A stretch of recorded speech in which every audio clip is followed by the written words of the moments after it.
Hi friends! ఈరోజుటి వీడియోలో carrot, పొటాటోతో తయారు చేసిన ఒక మంచి హెల్తీ రెసిపీ.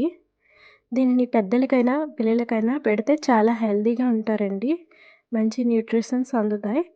పొటాటోలో, క్యారెట్‌లో మంచి హెల్తీ విటమిన్స్ ఉంటాయండి. కందిపప్పు కూడా హెల్త్‌కి చాలా మంచిది. దీనిని ఎలా తయారు చేయాలో చూద్దాం. ముందుగా ఒక ప్రెషర్ కుక్కర్ తీసుకొని దాంట్లోని ఇలా చాక్ చేసి పెట్టుకున్న ఐటెమ్స్ అన్నీ వన్ బై వన్ వేసుకుంటూ కొంచెం వాటర్ వేసుకొని పసుపు, కొద్దిగా సాల్ట్, కారం కూడా వేసుకొని మూత పెట్టుకోవాలి ఇలాగా. 3 విజిల్స్ వచ్చిన తర్వాత ఇలా మూత తీసి చూస్తే బాగా కుక్ అయి ఉంటుంది. దీన్ని బాగా మెదుపుకోవాలి. బంగాళదుంప ముక్కల్ని కొన్ని మెదిపేసుకోవాలి. అప్పుడే టేస్ట్ బాగా వస్తుంది.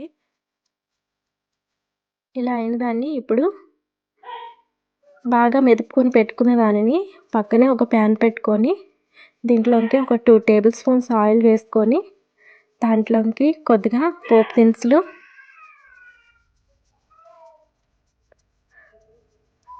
ఒక ఆనియన్, కొద్దిగా గ్రీన్ చిల్లీ, రెడ్ చిల్లీ కూడా వేసుకొని బాగా మిక్స్ చేసుకోవాలి. కొంచెం ఫ్రై అవ్వాలి ఇది.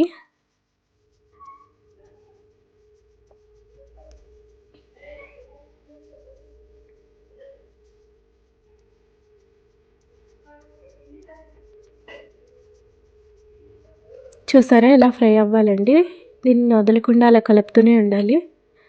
లేకపోతే అక్కడక్కడ మాడిపోయి అంత బాగా రాదు.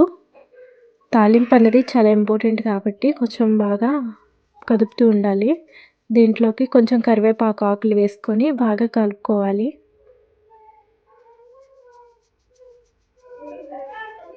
లాస్ట్‌లో కొంచెం జీలకర్ర వేస్తున్నాను ఫ్లేవర్ కోసం. జీలకర్ర కూడా కొంచెం ఫ్లేవర్‌గా బాగుంటుంది. ఇలా గోల్డెన్ బ్రౌన్ కలర్ వచ్చేయాలి. బాగా ఫ్రై అవ్వాలి. Onions, green chilli, red chilli అంతా బాగా ఫ్రై అయిన తర్వాత మంచి టేస్ట్ వస్తుందండి. ఇలా ఫ్రై అయిన దాంట్లోకి మనం ముందుగా ఉడకపెట్టుకొని ఉంచుకున్న క్యారెట్, బంగాళదుంప పప్పు దీంట్లోకి వేసుకోవాలి. వేసుకొని కలుపుకుంటూ మెదుపుకుంటూ కాసేపు ఉడకనివ్వాలి.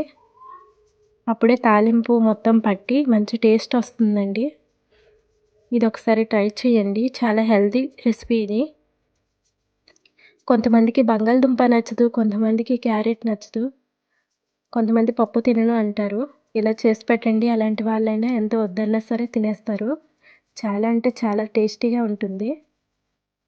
నా ఛానల్ని సబ్స్క్రైబ్ చేసి నన్ను సపోర్ట్ చేస్తారని మనస్ఫూర్తిగా ఆశిస్తున్నాను. Thank you so much.